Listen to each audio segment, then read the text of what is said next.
أما بعد من الشيطان الرجيم بسم الله الرحمن الرحيم لقد جاءكم رسول من أنفسكم عزيز عليه ما عنتم حريص عليكم بالمؤمنين رؤوف رحيم سبحان ربك رب العزة عما يصفون وسلام على المرسلين والحمد لله رب العالمين اللهم صل على سيدنا محمد وعلى آل سيدنا محمد وبارك وسلم اللهم صل على سيدنا محمد وعلى آل سيدنا محمد وبارك وسلم اللهم صل على سيدنا محمد وعلى آل سيدنا محمد وبارك وسلم۔ دنیا میں انسان مختلف ایفیلیشنز کے ساتھ زندگی گزارتا ہے۔ ہر بندہ اپنی نسبت کسی نہ کسی چیز کے ساتھ کرتا ہے۔ مثال کے طور پہ جیسے ہمارے پیرنٹس کے ساتھ ہمارے ریلیشن ہوتے ہیں کہ ہر انسان جانتا ہے کہ میں کسی نہ کسی رول میں باپ ہوں، کسی نہ کسی رول میں بیٹا ہوں، کسی نہ کسی رول میں بھائی ہوں، اور اسی طرح کسی نہ کسی رول میں ٹیچر ہوں، کسی نہ کسی رول میں ایک اسٹوڈنٹ ہوں، اور اسی طرح سے ہر انسان کے ساتھ مختلف ریلیشن شپس انوالو ہوتے ہیں، اور ان ریلیشن شپس میں جو انسان گھرا ہوتا ہے تو ہر ریلیشن شپ جو ہے ہر ریلیشن شپ سے اس پر کچھ رسپانسبلٹیز آتی، اور جیسا کہ ایک شخص اپنی والدہ کا بیٹا ہے، اب اس پہ والدہ کی کچھ رسپانسبلٹیز آتی، مثال کے طور پہ ان کا خیال رکھنا، ان کی کیئر کرنا، جب وہ بوڑھی ہو جائیں تو ان کے ساتھ آرام سے نرم انداز میں بات کرنا، اور ان کے آگے اف بھی نہ کرنا، ان کی عزت اور ان کے احترام کا خیال رکھنا۔ تو یہ وہ ساری چیزیں جو کہ اس ریلیشن شپ کی وجہ سے اٹیچ ہو گئی ہے۔ تو اسی طرح جہاں انسان کے مختلف ریلیشنز ہوتے ہیں، ایک ریلیشن ایسا ہے کہ جو اللہ سبحانہ و تعالیٰ نے بائی ڈیفالٹ ہمارا بنایا ہے، اور وہ ریلیشن ہے حضور صلی اللہ علیہ وآلہ وسلم کے ساتھ ایک امتی ہونے کا ریلیشن۔ تو جو امتی ہونے کا ریلیشن ہے یہ ایک تعلق ہے، اور اس تعلق کی وجہ سے کچھ رسپانسبلٹیز ہمارے اوپر آتی ہیں۔ حضور صلی اللہ علیہ وآلہ وسلم ہمارے نبی ہیں اور ہم ان کے امتی ہیں، تو اس تعلق کو بھی سمجھنے کی ضرورت ہے، اور جب یہ تعلق سمجھ آئے گا تو پھر اس کی رسپانسبلٹیز بھی سمجھ میں آتی ہیں۔ مثال کے طور پہ آپ یونیورسٹی جاتے ہیں، تو یونیورسٹی جب جاتے ہیں، کلاس میں بیٹھے ہوتے ہیں، تو آپ اس وقت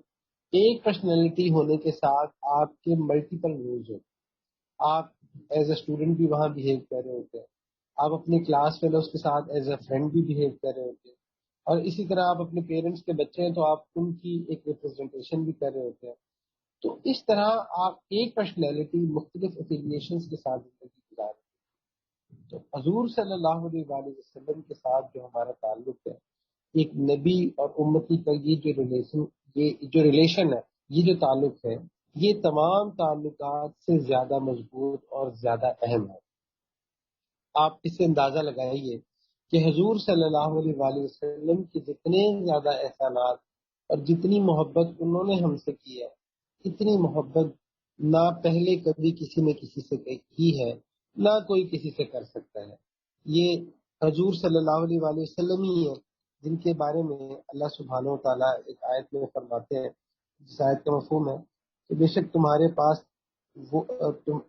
تشریف لائے وہ رسول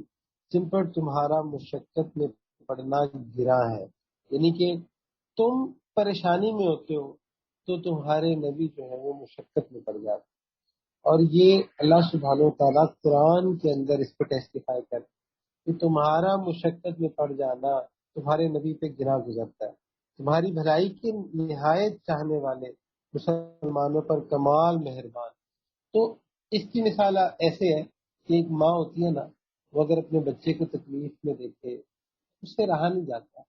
وہ تڑپ جاتی ہے، وہ چاہتی ہے کہ کسی طرح میرا بچہ اس تکلیف سے نکل آئے۔ تو اللہ سبحانہ و تعالیٰ اس ایموشن کو سمجھا رہے جو تمہارے نبی ہیں وہ تم سے ایسی ایفیلیشن اور ایسی محبت اور ایسا تعلق رکھتے ہیں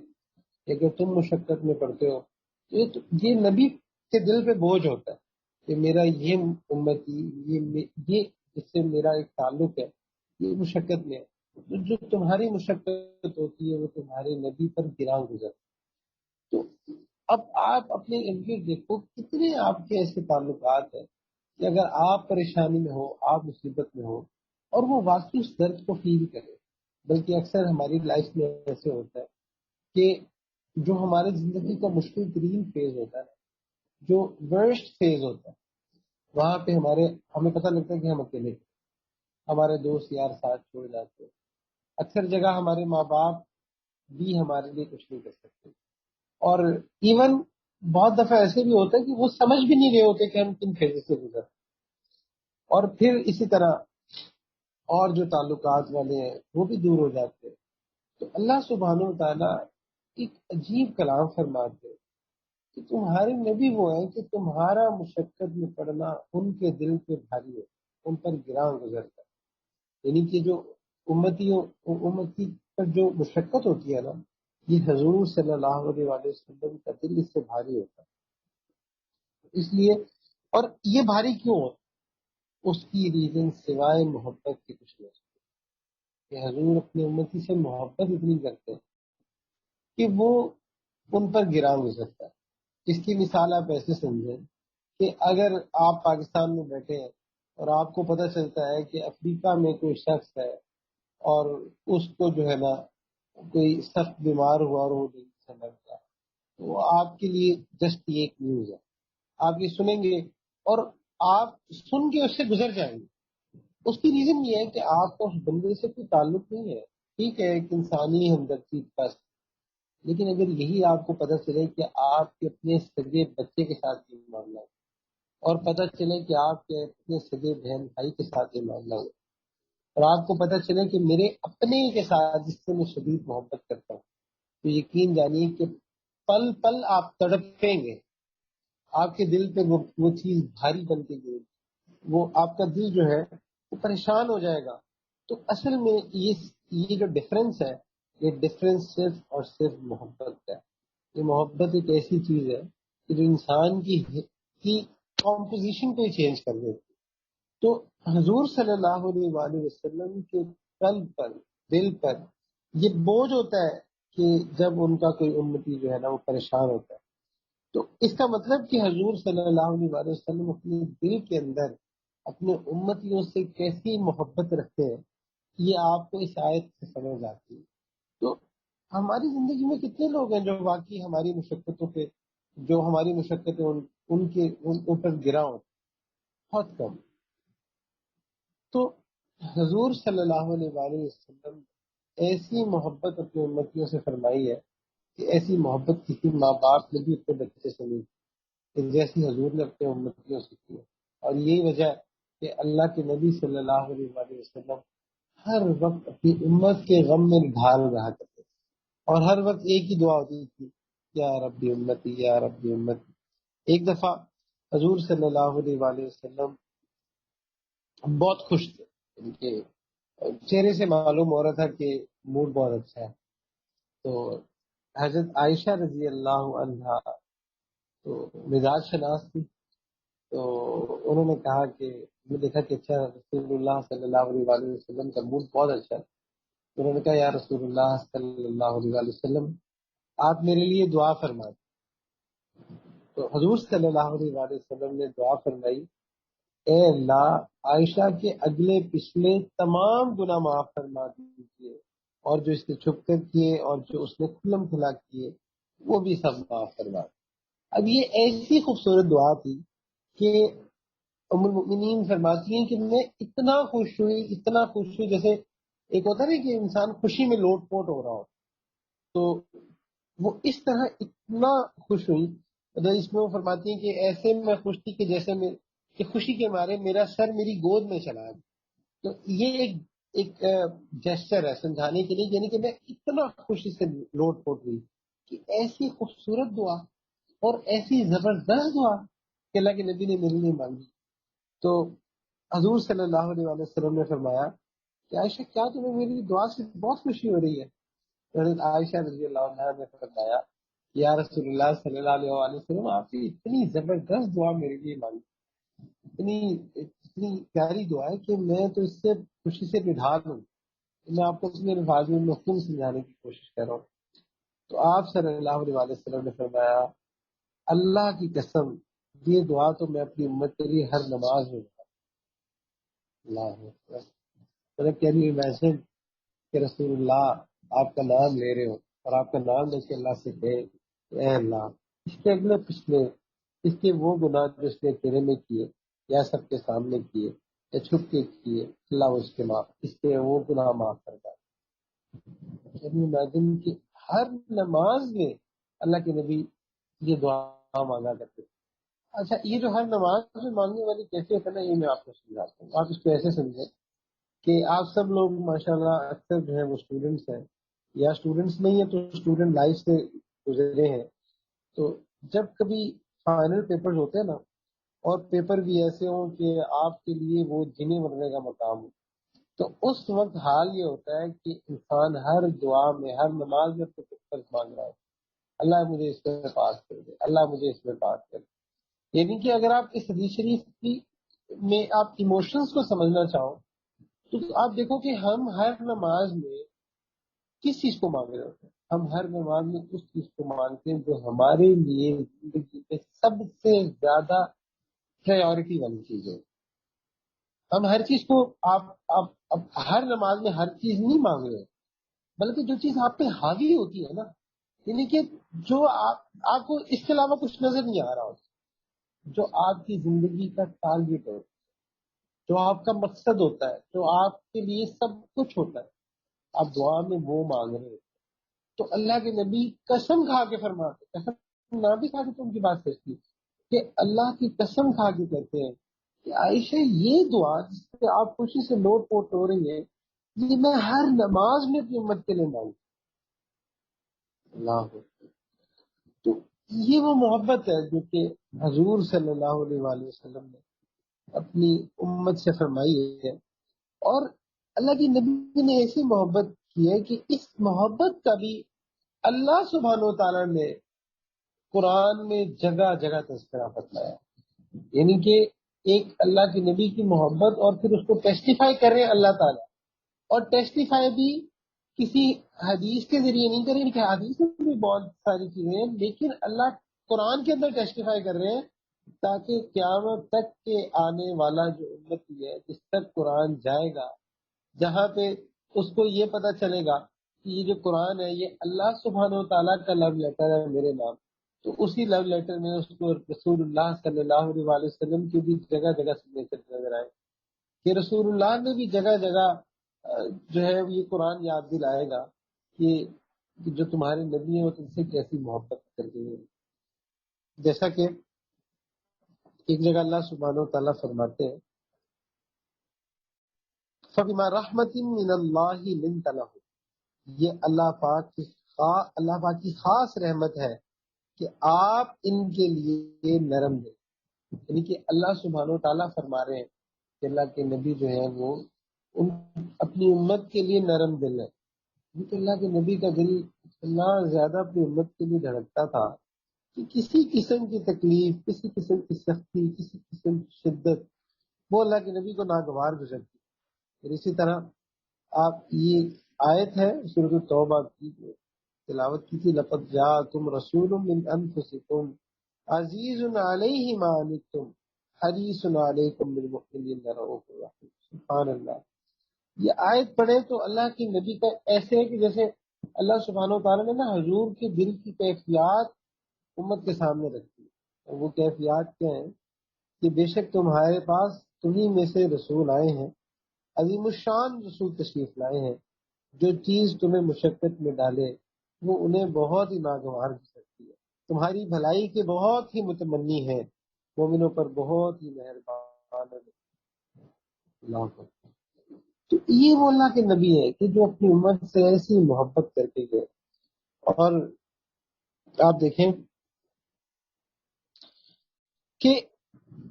یہ جو اللہ کے نبی کی رحمت ہے، اکثر ہمارے ذہنوں میں یہ بات آتی ہے کہ جب ہم نبی صلی اللہ علیہ وسلم کا تذکرہ کرتے ہیں نا، تو اکثر ہم یہ بھول جاتے ہیں کہ ہر امتی کا اپنے نبی سے ایک ذاتی تعلق بھی ہوتا ہے، ایک ذاتی ریلیشن بھی ہوتا ہے۔ جیسے اکثر ایک بات کہا کرتے ہیں کہ یہ نہ کہا کریں ہمارے نبی، یہ کہا کریں میرے نبی۔ یہ جو ہمارے اور میرے کا ایک ڈفرنس ہے نا، یہ ڈفرنس بہت بڑا ہے۔ جب آپ کہتے ہو نا ہمارے نبی، تو آپ ایک سینس آف رسپانسبلٹی کو بہت جنرلائز کر کے ڈیوائڈ کر کے اپنے اوپر صرف ایک نقطہ لے کر آتے ہیں۔ اور جب آپ یہ کہتے ہو نا میرے نبی، اور جب آپ یہ سوچتے ہو کہ میرا میرا میرا پرسنلی میرے نبی سے ایک تعلق ایز اے ہول، ایک امت کا جو تعلق ہے وہ تو ہے،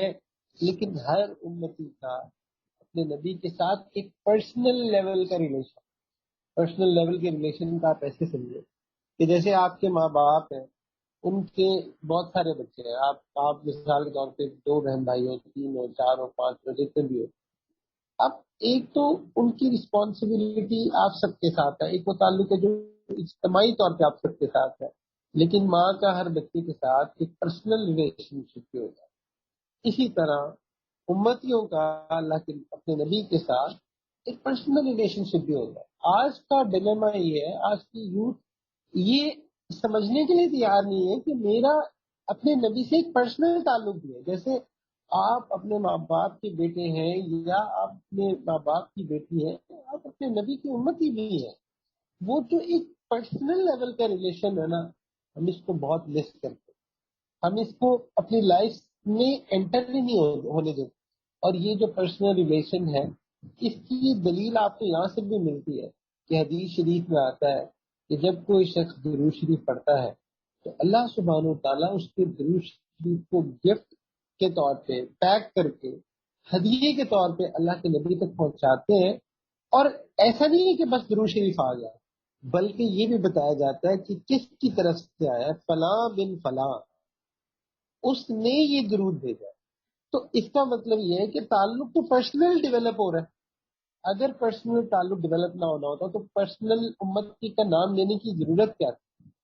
اس گفٹ پیپر پر بس ایسے ہی لکھ دیتے کہ جنرلی کہ آپ کی امت نے بھیجا، لیکن اس بندے کا بھی نام لکھا ہوتا ہے کہ جو بندہ درود شریف پڑھتا ہے۔ اس کا مطلب کہ ہر بندے کا اپنے نبی کے ساتھ ایک پرسنل لیول کا ریلیشن ہوتا ہے، اور یہ جو پرسنل لیول کا ریلیشن ہے یہ ڈیولپ کرنے کی ضرورت ہے۔ پھر اسی طرح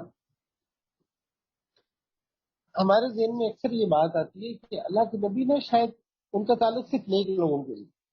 یعنی کہ اکثر نوجوان اس کو اس لیے بھی مس کرتے ہیں کیونکہ ہم کہتے ہیں یار ہم تو اتنے گناہ گار ہیں، 2021 میں ہے، ہمارے ہاتھ میں موبائل فون ہے، انٹرنیٹ ہے، ہم چیٹنگ کرتے ہیں، ہمارے لیگل ریلیشن شپ ہیں، ہم حرام حرام کاریاں کرتے ہیں، ہم ہر وہ گناہ کرتے ہیں، تو پتہ نہیں شاید ہمارے ساتھ ہمارے نبی کا وہ ریلیشن ہے یا نہیں ہے۔ ہمیں لگتا ہے کہ شاید جو بہت نیک لوگ ہوتے ہیں نا، کوئی بڑے کوئی شیخ ہوتے ہیں، کوئی شیخ الحدیث ہوتے ہیں، ان لوگوں کا ریلیشن تو اللہ کے نبی کے ساتھ ہوتا ہے، ہم جیسے پتہ نہیں کس کھاتے میں آتے ہیں۔ تو یاد رکھیں کہ حضور صلی اللہ علیہ وآلہ وسلم کی ایک حدیث شریف ہے، ابن ماجہ کی حدیث ہے، کہ جس میں اللہ کے نبی صلی اللہ علیہ وآلہ وسلم نے فرمایا مجھے شفاعت اور نصف امت جنت میں داخل کرنے کے درمیان اختیار دیا گیا، یعنی کہ اللہ کے نبی کو یہ اللہ سبحانہ و تعالیٰ نے آپشن دی، اور وہ آپشن یہ تھی کہ آپ چاہیں تو ہم آپ کی آدھی امت کو جنت میں بھیج دیتے اور آدھی امت کا حساب کر لیں۔ اگر آپ چاہیں تو ہم ان دو میں سے یا تو ہم آپشن اے سلیکٹ کرتے ہیں۔ آپشن اے یہ ہے کہ آدھی امت بلا حساب کتاب جنت میں چلی جائے اور آدھی امت کا حساب کتاب دے لیا جائے، اور آپشن بی جو ہے وہ یہ ہے کہ ہم آپ کو شفاعت کا اختیار دے دیں، یعنی کہ جس کے بارے میں آپ فرما دیں گے نا کہ یہ جنتی ہے، بس اس کو ہم جانے دیں گے۔ تو اللہ کے نبی فرماتے ہیں کہ میں نے آپشن بی کو سلیکٹ، اچھا اس آپشن بی کو سلیکٹ کرنے کا مطلب یہ ہے کہ اس کا مطلب کہ آدھے سے زیادہ امت انشاءاللہ جنت میں جائے گی، کیونکہ اگر شفاعت کے اندر جو راز ہے وہ زیادہ لوگوں کا ہے، کیونکہ اللہ کے نبی زیادہ امت کو لے جانے کے لیے خیر خواہ تھے، تو انہوں نے آدھی والی آپشن سلیکٹ نہیں کی بلکہ شفاعت والی آپشن سلیکٹ کی۔ اس کا مطلب کہ زیادہ تر لوگ امت کے جنت میں جائیں گے انشاءاللہ۔ اب اگلی بات یہ ہے کہ ہمیں لگتا ہے کہ شاید اللہ کے نبی صرف نیک لوگوں کی سفارش کریں کہ یہ نیک ہے، یہ حدیثیں پڑھاتے تھے، یہ مفسر ہیں، یہ تفسیر پڑھاتے تھے، یہ فلاں شیخ ہیں، یہ ہے وہ ہے، شاید اللہ کے نبی ان کی سفارش کرے۔ اگر ان کی سفارش کرنی ہے تو اللہ کے نبی کو شفاعت کا اختیار لینے کی ضرورت نہیں تھی، کیونکہ یہ تو پہلی نیک ہے۔ دیکھیے سفارش کس کی جاتی ہے؟ سفارش اس کی جاتی ہے کہ جس کا ویسے کام نہیں بن رہا، دھکا تو اس کو لگایا جاتا ہے جو بیچارہ جس کے اندر کھڑکڑ ہوتی ہے، جو کہ خود چل نہیں سکتا۔ اس کا مطلب یہ ہے کہ وہ جو سفارش ہے وہ نیک لوگوں کے لیے نہیں ہے، کیونکہ ان کو تو ضرورت نہیں ہے، ان کے تو ویسی اعمال ایسے ہیں کہ اللہ سبحانہ و تعالیٰ ان کو جنت میں داخل فرما دے۔ تو اس کا مطلب کہ سفارش تو ان کی ہے کہ جو گناہ گار ہیں، یعنی کہ ہم جیسوں کے لیے، کہ جو نہ ہم کو اتنے نیک ہیں کہ ہم کہہ سکیں کہ اللہ ہمارے پاس یہ عمل ہے، ہمارے پاس یہ عمل ہے، ہمارے پاس تو کوئی عمل نہیں ہے، بلکہ لائف کو دیکھتے ہیں تو پیچھے گناہ ہی گناہ نظر آتے ہیں، کبھی کسی کی دل آزاریاں کی ہیں، کبھی کوئی چیزیں چھوڑی ہیں، کبھی کچھ چھوڑا ہے۔ تو اس کا مطلب وہ جو شفاعت ہے وہ تو گناہ گاروں کے لیے ہے۔ تو ایک اور جگہ اللہ کے نبی صلی اللہ علیہ وسلم نے فرمایا جس کا مفہوم ہے کہ میری شفاعت امت کے گناہ گاروں کے لیے۔ تو گناہ گار، آپ دیکھو کہ جو اب ایک ماں باپ ہے ان کے بہت سارے بچے ہیں، جو بچے تو تابع دار ہیں، فرما بردار ہیں، ان سے تو ہر کوئی محبت کرتا ہے، لیکن جو بچے نافرمان ہوتے ہیں، جو ریبیلیس ہوتے ہیں، ان کو تو ماں باپ بھی دھتکار دیتے ہیں، وہ بھی آگ کر دیتے ہیں۔ اور اللہ کے نبی اپنے گناہ گار امتیوں کے بارے میں فرماتے ہیں کہ میری شفاعت ان کے، اچھوں سے تو ساری پیار کرتے ہیں، گناہ گاروں سے کوئی پیار کرے تو درد تو وہ ہوتا ہے۔ اور اللہ کے نبی فرماتے ہیں کہ یہ جو میری سفارش ہے یہ متقیوں کے لیے نہیں ہے صرف، یہ گناہ گاروں اور خطا کاروں، یہ ان لوگوں کے لیے ہے جو کہ ان بندگیوں میں لکھڑے ہوئے ہیں۔ تو اس کا مطلب کہ اللہ کے نبی کی محبت ایسی بے لوث ہے کہ بیان کے باہر۔ تو یہ محبت جو ہے، یہ ایسی محبت زندگی میں کبھی کسی نے کسی سے نہیں کی جو اللہ کے نبی نے اپنی امت سے کی ہے۔ اسی طرح ایک دفعہ حضور صلی اللہ علیہ وآلہ وسلم دعا فرما رہے تھے اور فرما رہے تھے کہ اے اللہ مجھے میرے بھائیوں سے ملا دو۔ اب جو صحابہ تھے نا وہ حیران تھے کہ یہ اللہ کے نبی کے بھائی کون ہیں؟ تو ایک صحابی تھے، انہوں نے کہا کہ یا رسول اللہ صلی اللہ علیہ وسلم، کیا ہم آپ کے بھائی نہیں ہیں؟ ہم آپ کے ساتھی نہیں ہیں؟ ہم آپ کے ساتھ ہیں، ہم آپ کے بھائیوں کی طرح۔ تو رسول اللہ صلی اللہ علیہ وسلم نے فرمایا، جس کا مفہوم ہے کہ نہیں، تم تو میرے صحابہ ہو، تم تو میرے ساتھ ہو، تم تو میری صحبت پائی ہے۔ میرے بھائی وہ ہیں کہ جو مجھ پر ایمان رکھتے ہوں گے جبکہ انہوں نے مجھے دیکھا بھی نہیں ہے۔ میرے بھائی تو وہ ہیں کہ وہ ایک جھلک دیکھنے کے لیے بھی اگر ان کو اپنا سب کچھ قربان کرنا پڑے تو وہ قربان کر دیں گے۔ میرے بھائی تو وہ ہیں۔ فرمایا کہ دیکھو تم تو صحابہ ہو، تو تم نے تو قرآن کرتے دیکھا، تم نے تو مجھے دیکھا، تم نے تو ساری چیزیں دیکھی، تو بھائی تو میرے وہ ہیں کہ جو بعد میں آئیں گے۔ اس کا مطلب کہ اللہ کے نبی نے ہمیں بھائی کہا، ہمیں اللہ کے نبی نے ہمارے ساتھ ایک ایسا تعلق رکھا، اور اس وقت بھی ہمیں یاد رکھا کہ جب کہ ہم اس دنیا میں بھی نہیں۔ تو یہ اللہ کے نبی کی محبت تھی۔ تو ایک صحابی نے پوچھا کہ کیا آپ اپنے بھائیوں سے ملیں گے کبھی، یا آپ ان کو، یعنی کہ آپ کو ایسا ملاقات کا موقع ملے گا؟ تو اللہ کے نبی نے فرمایا، جس کا مفہوم ہے کہ ہاں، حوض کوثر پہ ملاقات ہوگی، کہ میرے وہ بھائی، میں حوض کوثر پہ ہوں گا اور میری امت کے وہ لوگ وہاں پہ آئیں گے، تو اور میں ان کو اپنے ہاتھ سے جامع کوثر پلاؤں گا. تو پھر صحابہ نے پوچھا کہ اللہ کے نبی آپ ان کو پہچانیں گے کیسے؟ یعنی کہ آپ نے تو ان کو دیکھا بھی نہیں ہے، آپ ان کو پہچانیں گے کیسے؟ اب یہ وہ سارے سوالات ہیں کہ جو ایک امتی کے ذہن میں آتے ہیں. یعنی کہ آج ہم لوگ 2021 میں بھی بیٹھے ہیں نا، اب یہ سوال ہمارے ذہن میں بھی آئے گا کہ اللہ کے نبی ہمیں پہچانیں گے کیسے، کہ یہ میرا وہ امتی ہے، اللہ کے نبی کیسے پہچانا. تو وہی ہمارے لیے جو باتیں ہمارے ذہن میں آتی ہیں نا، صحابہ کا یہ احسان ہے کہ انہوں نے وہ سارے سوالات اللہ کے نبی سے کہیں نہ کہیں پوچھ لیے، کہ جس کی وجہ سے ہمیں اپنے سوالوں کی جوابات مل جاتے ہیں. تو اس بات کو حضور صلی اللہ علیہ وسلم نے اتنے خوبصورت انداز سے سمجھایا. فرمایا دیکھو میں تمہیں ایک مثال دیتا ہوں. تو مثال اس طرح دی کہ ایک شخص ہو اور اس کے پاس مختلف گھوڑے ہیں. کچھ گھوڑے ایسے ہوں جو بالکل بلیک، جیسے آپ جیٹ بلیک جس کو کہتے ہیں نا، جیٹ بلیک ہارسز ہو. اور کچھ گھوڑے ایسے ہوں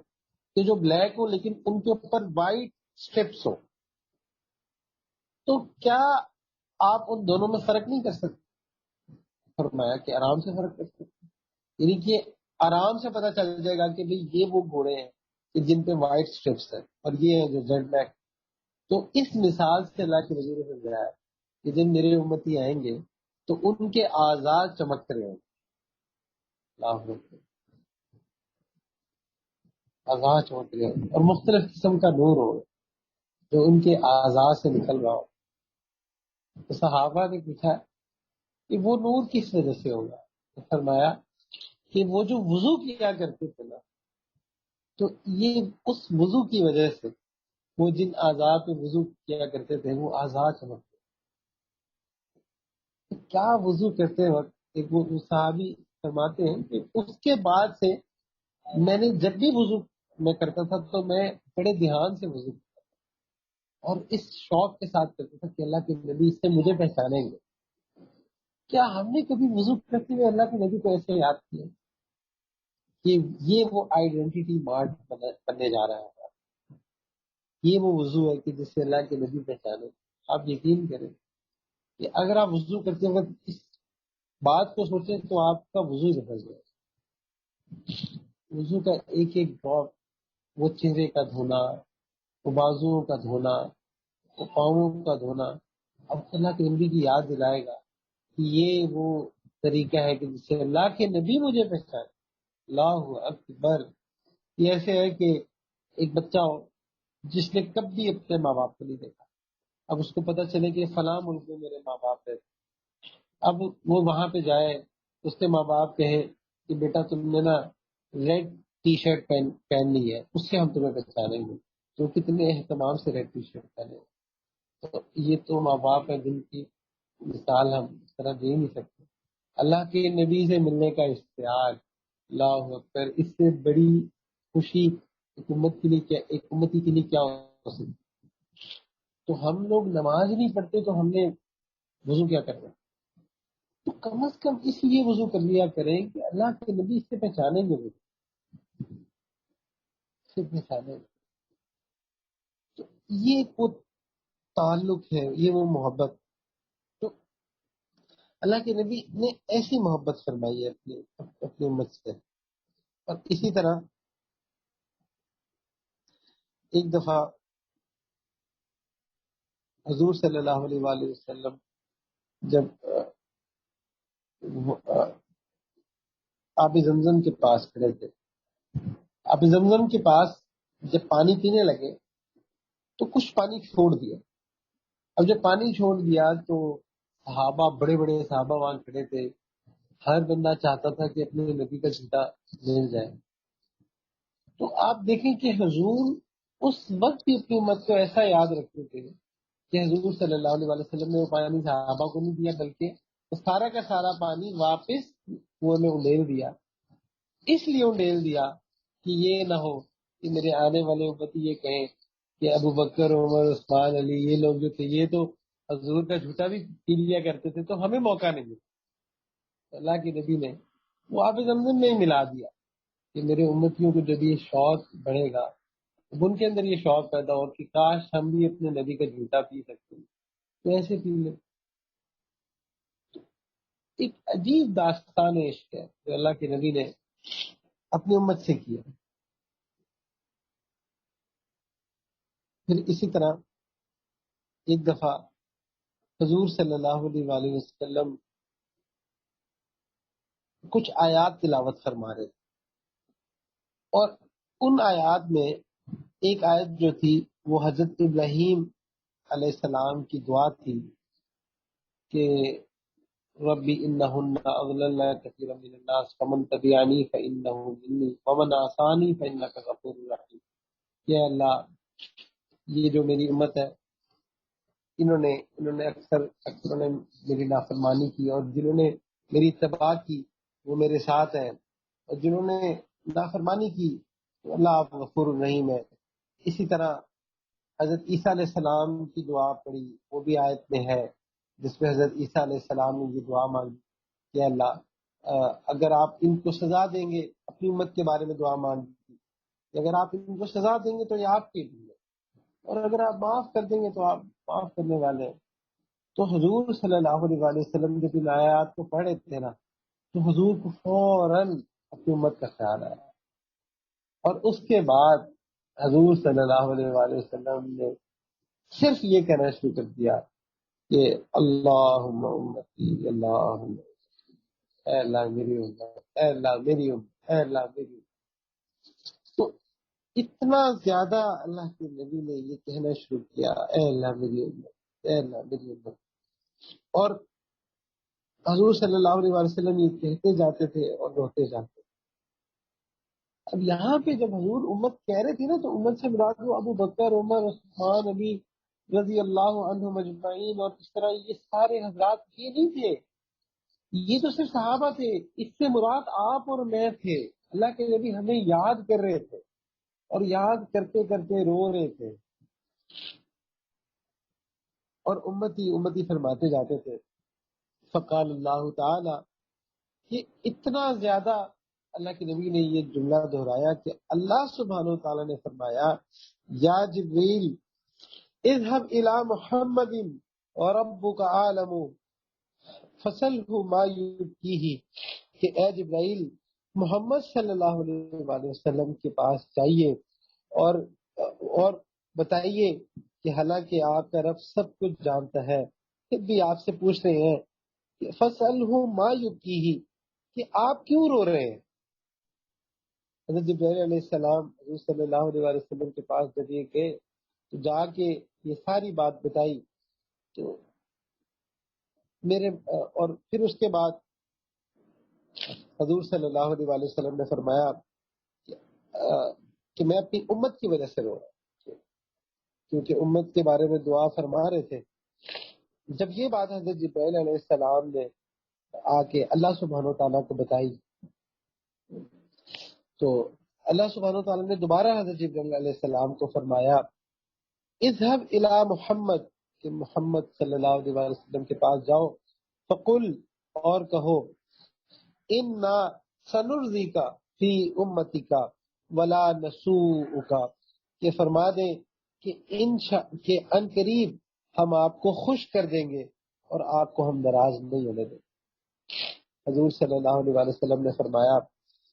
اللہ کی قسم اگر میرا ایک امتی بھی دوزخ میں ہوا تو میں راضی نہیں ہوں.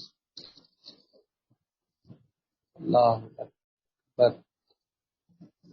یہ ساری احادیث ہیں، یہ پڑھ کے پتہ چلتا ہے کہ اللہ کے نبی نے کیسی محبت فرمائی ہے. یہ تو بس ہم سنتے ہیں کہ ٹھیک ہے سیرت پڑھ لو، ٹھیک ہے کوئی نبی آئے تھے، پتہ نہیں ان سے ہمارا تعلق تھا نہیں تھا، ہمیں جانتے تھے نہیں تھے. یہ وہ محبت کی باتیں جو اللہ کے نبی نے کی ہیں. پھر اسی طرح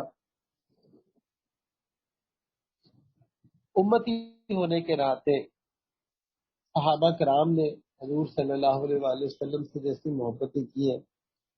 وہ خود اپنے آپ میں ایک داستان ہے. تو امتی ہونے کے ناطے ہم پر کیا چیزیں عائد ہوتی ہیں کہ اللہ کے نبی نے تو ہم سے ایسی محبت فرمائی ہے، تو ہم نے کیا کرنا ہے ان کے ساتھ؟ کیا ہم نے یہ باتیں سن کے ہم نے ایک روایات اور قصے سن کے بس ختم کر دینا ہے. یا اللہ کے نبی ہم سے کچھ چاہتے بھی تھے. اللہ کے نبی جو ہم سے چاہتے تھے وہ یہ ہے، لا یؤمن احدکم حتی اکون احب الیہ من والدہ وولدہ والناس اجمعین، کہ اللہ کے نبی نے فرمایا کہ تم میں سے کوئی شخص اس وقت تک ایمان والا نہیں ہو سکتا جب تک اس کو میں، اس کے والد یعنی اس کے پیرنٹس، اس کے بچے اور اس دنیا میں جتنے انسان ہیں والناس اجمعین، جب تک میں کسی شخص کو ان تمام سے زیادہ محبوب نہیں ہو جاتا تب تک کوئی شخص سے ایمان والا نہیں. یہ اللہ کے نبی نے ہم سے چاہا. ایک چیز چاہیے، محبت. جب اللہ کے نبی سے ٹوٹ کے محبت کریں، یہ محبت ہی تو ہے جو انسان کو کھینچتی ہے اور اس چیز کو تڑپاتی ہے کہ وہ حرم میں جائے اور روضہ رسول کے سامنے بیٹھا رہے. وہ روضہ رسول جو جالیاں ہیں، وہ پتھر ہے، وہ کوئی پتھر کے لیے تھوڑی بیٹھا جا رہا ہے، نہ وہ خالی جالیوں کے لیے بیٹھا جا رہا ہے، بلکہ وہ ان جالیوں کی اور اس پتھر کی جس سے نسبت ہے تو اس نسبت کی وجہ سے بیٹھا جا رہا ہے اور دیدار کیا جاتا ہے. یہ وہ محبت ہوتی ہے جو انسان کو کھینچتی ہے، جو انسان کو سوچنے پہ مجبور کرتی ہے. آج لوگ جو ہے وہ دو میسیجز کی محبت کے پیچھے اللہ کے نبی کا دل دکھا دیں. اور اس لیے نہیں، جب ہم ان کو کہتے ہیں کہ تم یہ برے تعلقات چھوڑ دو تو کہتے ہیں جی اس کی دل آزاری ہوگی. تو جو تم اللہ کے نبی کی دل آزاریاں کر رہے ہو اس کے بارے میں کیا خیال ہے؟ اس کی دل آزاری کی تو پڑھی ہے، اگر میں نے اس کا نمبر بلاک کر دیا تو اس کی دل آزاری ہوگی. تو جو تم اللہ کے نبی کی دل آزاریاں کر اس کے بارے میں کیا؟ اللہ کے نبی نے فرمایا کہ نماز میری آنکھوں کی ٹھنڈک ہے، اور ہم نماز چھوڑتے ہیں تو اس کا مطلب ہم اللہ کے نبی کی آنکھوں کی ٹھنڈک چھوڑ رہے ہیں، یعنی کہ نکال رہے ہیں، ہم ان کو محروم کر رہے ہو کہ آنکھوں کی ٹھنڈک. اور پھر ہم کہیں کہ ہمیں اللہ کے نبی سے محبت ہے. یہ کیسی محبت ہے کہ جو عمل پہ ہی مجبور نہیں کرتی، جو کچھ چینج ہی نہیں ہونے دیتی، جس سے کہ انسان ٹیسٹ سے مس نہیں ہو رہا، صرف نعرے لگانے کا نام، صرف سٹیٹس لگانے کا نام، ربی الاول کی مبارکی دینے کا نام. یہ محبت تھوڑی ہے. اللہ کے نبی نے یہ والی محبت کی ڈیمانڈ تھوڑی کی ہے. محبت تو انسان کو اندر سے باہر تبدیل کر کے رکھ دیتی. اللہ کے نبی نے تو اس محبت کے بارے میں ہم سے ڈیمانڈ کی ہے. ہم وہ محبت اللہ کے نبی سے کرتے ہیں. اور صحابہ نے کیسے محبت کی ہے وہ تو ایک پوری داستان ہے. آپ ایک صحابی تھے، ان کی لائف سٹوری جو ہے وہ باقی صحابہ سے کچھ میٹرز میں نا بڑی ڈفرینٹ ہے. اور جو محبت ہے وہ بھی ایک عجیب ان کی محبت کا انداز تھا. اور یہ جو صحابی تھے ان کا نام تھا حضرت ابو بصیر رضی اللہ. حضرت ابو بصیر رضی اللہ عنہ جو تھے، ان کا واقعہ کچھ یوں ہے کہ جب اللہ کے نبی نے صلح حدیبیہ کا موقع ہوا اور جب اس میں جو شرائط رکھی گئی تھی، ان شرائط میں ایک شرط یہ تھی کہ اگر کوئی مسلمان مکہ سے مدینہ آئے گا تو حضور صلی اللہ علیہ وآلہ وسلم پابند ہوں گے اس مسلمان کو کفار کو واپس کرنے. لیکن اگر مدینہ سے کوئی شخص مکہ چلا گیا یعنی کہ کفار کے پاس چلا گیا تو کفار اس کو واپس کرنے کے پابند نہیں ہوں گے. اب یہ کنڈیشن ایسی تھی کہ جو بظاہر دیکھنے میں لگتا تھا کہ مسلمانوں کے اگینسٹ ہے، اور کچھ صحابہ جو تھے وہ اس میں پریشان بھی تھے. لیکن اللہ سبحانہ تعالیٰ نے قرآن میں اس کو انا فتحنا لک فتحا مبینا، اس کو فتح کے ساتھ جو ہے وہ اس کو اناؤنس کیا کہ یہ فتح ہوئی ہے. اب یہ جو صحابی تھے حضرت ابو بصیر رضی اللہ عنہ، یہ مکہ مکرمہ میں تھے اور یہ ایمان لے آئے تھے. اور ایمان لانے کے بعد یہ کفار کے مسلسل ظلم کا شکار. ان کو مارا جاتا تھا، ان کو پیٹا جاتا تھا، اور ان کو بہت زیادہ ستایا جاتا تھا، یہاں تک کہ معاملہ ایسا ہوا کہ یہ کسی طرح مکہ سے اپنی جان چھڑا کے بھاگے، اور بھاگتے بھاگتے کسی سوار پہ ادھر بیٹھے، کچھ اس طرح ہوا، کرتے کراتے یہ مدینہ منورہ پہنچے۔ اب جب یہ مدینہ منورہ پہنچے تو ان کی حالت بھی اتنی بری تھی، کیونکہ اور بیڑیوں میں جکڑے ہوئے تھے۔ آپ سوچیں کہ اس وقت کوئی مدینہ اس طرح تو تھا نہیں کہ کوئی ساتھ والا علاقہ، کئی دنوں کا سفر تھا مکہ مکرمہ سے وہاں، اور پھر زخمی اتنے تھے کہ ان کے ٹانگوں سے خون بہ رہا تھا، بیڑیوں میں جکڑے تھے، بری حالت۔ کیا آپ امیجن کریں کہ اس حالت میں ایک بندہ مکہ سے مدینہ اس دور میں بھاگا ہوگا، اور پھر یہ چونکہ نکلے تھے اور کئی دنوں کا سفر تھا، تو قریش جو تھے وہ ان کو ڈھونڈتے ڈھونڈتے، مکہ کے لوگ وہ ان کے پیچھے پیچھے مدینہ آ۔ اب جب مدینہ آئے ہوں گے تو آپ دیکھیں کہ اللہ کے نبی نے اور صحابہ نے جب ان کو دیکھا ہوگا تو کیا ان کے دل پہ گزر رہی ہوگی، اور اسپیشلی اللہ کے نبی کے دل پہ کیا گزر رہی ہوگی، کہ جو کہ اپنی امتیوں سے اتنی محبت فرماتے تھے، اور پھر یہ بھی پتا کہ یہ جو اس پہ گزر رہی ہے یہ اس لیے گزر رہی ہے کیونکہ یہ اس نے مجھ پر ایمان یہ لے کر آیا ہے، اس نے میری بات مانی۔ تو وہ جو قریش کے لوگ تھے وہ پیچھے پیچھے پہنچ گئے، اور انہوں نے اللہ کے نبی کو کہا کہ آپ معاہدے کی وجہ سے آپ پابند ہیں کہ آپ ان کو ہمارے حوالے کریں۔ تو اللہ کے نبی اس وقت خاموش ہو گئے، کیونکہ معاہدہ تو بہرحال معاہدہ تھا۔ اللہ کے نبی نے حضرت ابو بصیر رضی اللہ عنہ کو یہ کہا کہ آپ صبر کریں، اللہ آپ کو اس صبر کا بہت اجر دیں گے۔ اور جو قریش تھے وہ حضرت ابو بصیر رضی اللہ عنہ کو مارتے ہوئے وہاں سے لے کر جا رہے تھے۔ آپ سوچیں صحابہ کے دلوں پہ کیا گزر رہی ہو، ایون اللہ کے نبی کے دل پہ کیا گزر رہی ہو۔ اور پھر آپ ان کا ایمان دیکھیں کہ آج ہمارا حال یہ ہے کہ کوئی ہم سے کوئی ہمیں جواب نہ دے، ہمارا استاد، ہمارا شیخ، ہمارا کوئی ٹیچر، تو ہم اس سے ناراض ہو سکتے، اس نے ہماری بات کا جواب نہیں۔ جبکہ دوسری طرف آپ ان کو دیکھیں کہ ان کو پتا ہے کہ میں اتنی دور سے بھاگ کے میں کس حالت میں آیا ہوں، اور اللہ کے نبی کے پاس پناہ لینے آیا ہوں، اور اللہ کے نبی واپس مجھے انہی لوگوں کے حوالے کریں۔ اور وہ لوگ جو تھے وہ اللہ کے نبی کے سامنے ان کو مارتے ہوئے لے کر جا رہے۔ تو جب وہ وہاں سے لے کر گئے ہیں دور، اللہ کے نبی کی آنکھوں میں آنسو آ گئے اور رونے لگ گئے، اور اللہ سے دعا کیا اللہ آپ ابو بصیر کی مدد کروائی۔ اب وہ جو کفار تھے وہ حضرت ابو بصیر رضی اللہ عنہ کو یہ تانا دے رہے تھے کہ دیکھو ان کے لیے تم چھوڑ کے آئے تھے، کہ انہوں نے تو واپس تمہیں ہمارے حوالے کر،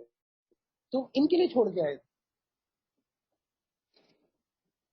تو ابو بصیر رضی اللہ عنہ جو تھے انہوں نے غصے میں آ کے اس کو مارا، اور کہا کہ ان کے اس عمل کے بعد سے میرا ایمان تو اور زیادہ مضبوط ہو گیا، کہ یہ وعدے کہ میرے نبی وعدے کی اتنے پابند ہیں کہ انہوں نے اپنے جو بھی ان پہ گزرتی تھی انہوں نے پھر بھی مجھے حوالے کیا۔ تو مجھے ان کے، ہم ایسے لوگ نہیں ہیں کہ ہم پہ کوئی مشکل آئے تو ہم پھر جاتے ہیں، بلکہ وہ ایسی وفاداریاں تھیں۔ اس موقع پہ بھی کہا کہ اس سے تو میرا ایمان اور مضبوط ہو گیا، اور حضرت ابو بصیر رضی اللہ عنہ نے ایک کو تو وہیں پہ قتل کر دیا، اور دوسرا جو تھا وہ ڈر کے بھاگ گیا۔ تو ابو بصیر جو تھے وہ آزاد ہو۔ اب جب وہ آزاد ہو گئے تو اب مدینہ نہیں آ سکتے تھے، کیونکہ ان کو یہ پتا تھا کہ مدینہ آئیں گے تو پھر اللہ کے نبی پہ بوجھ ہوگا اور واپس کرنا پڑے گا۔ تو انہوں نے کیا کیا کہ انہوں نے مدینہ کے آؤٹ سکرٹس میں ایک جگہ تھی، وہاں پہ وہاں پہ وہ ٹھہر گئے۔ اسی طرح مدینہ منورہ سے جو لوگ مکہ مکرمہ سے جو لوگ مسلمان ہوتے تھے وہ مدینہ منورہ آتے تھے، اور جب ان کے سارے معاملے کا پتہ چلتا تھا تو وہ بھی مدینہ منورہ جانے کے بجائے ابو بصیر رضی اللہ عنہ کے پاس چلے جایا کرتے۔ اور اس طرح کچھ مسلمانوں کا، کچھ صحابہ کا ایک گروہ وہاں پہ بن گیا۔ اب جب بھی حضرت ابو بصیر مدینہ کے پاس سے گزرتے تھے تو اللہ کے نبی نے ایک دفعہ فرمایا تھا کہ ابو بصیر میرے پیغام کا انتظار کرنا۔ تو ایمان اتنا تھا اور بات پر یقین اتنا تھا کہ ابو بصیر رضی اللہ عنہ کو یہ پتا تھا کہ ایک ٹائم آئے گا کہ اللہ کے نبی مجھے بلائیں گے، کیونکہ اللہ کے نبی نے کہا تھا کہ تم نے نا میرے پیغام کا انتظار کر۔ تو ان کے بارے میں آتا ہے کہ یہ پورا دن وہاں پہ جہاں پہ کھیتی باڑی کرتے تھے یا جو بھی اپنا کام کاج کرتے تھے، رات کے وقت مدینہ منورہ کی طرف منہ کر کے بیٹھ جایا کرتے۔ ایسی محبت تھی کہ پتہ نہیں آج میرے محبوب کا پیغام آئے گا، آج پیغام آئے گا، آج پیغام آئے گا۔ پھر جب کچھ صحابہ وہاں اور اکٹھے ہو گئے تو انہوں نے ایسے کرنا شروع کیا کہ رستے جو کفار کے جو قافلے تھے وہ اسی رستے سے شام جایا کرتے، شام سے پوری ٹریڈنگ ہوتی، تو ان مسلمانوں نے کفار کے قافلے لوٹنے شروع کر دیے۔ اب جب وہ قافلے لوٹنے شروع کیے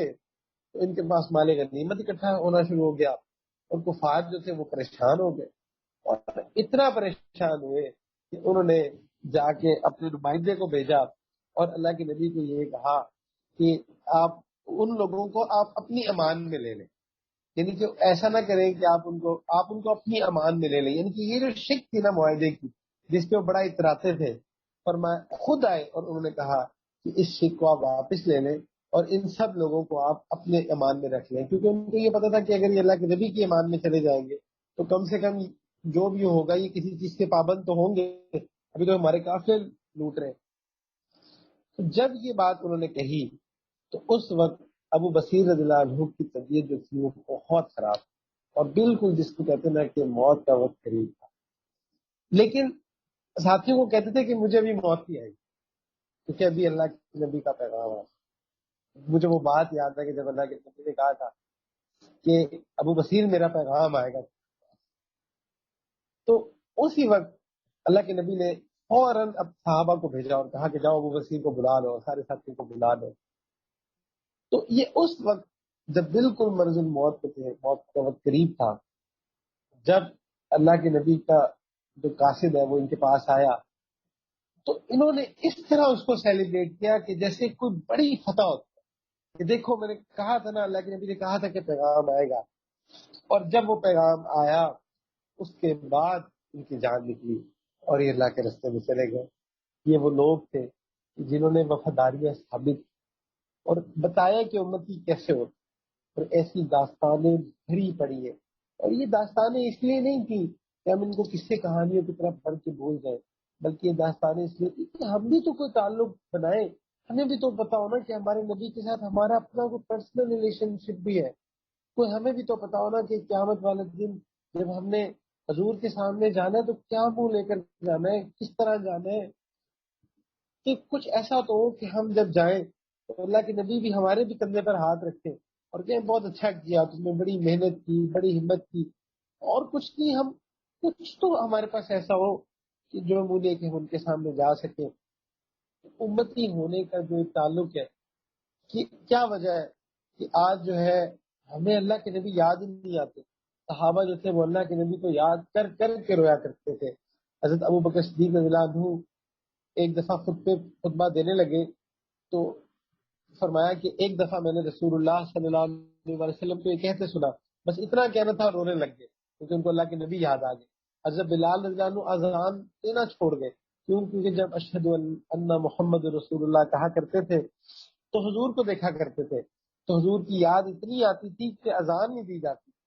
اور ایسی محبت تھی۔ آج ہم مختلف محبوبوں کی یاد میں ہوتے ہیں، ہمیں اللہ کے نبی یاد ہی نہیں آتے۔ کوئی ہماری راتیں بھی تو ایسی ہو کہ جو ہم اللہ کے نبی کی یادوں میں رو کر گزاریں، کوئی ہم بھی ایسے درود شریف پڑھیں کہ اللہ کے نبی سے ہمارا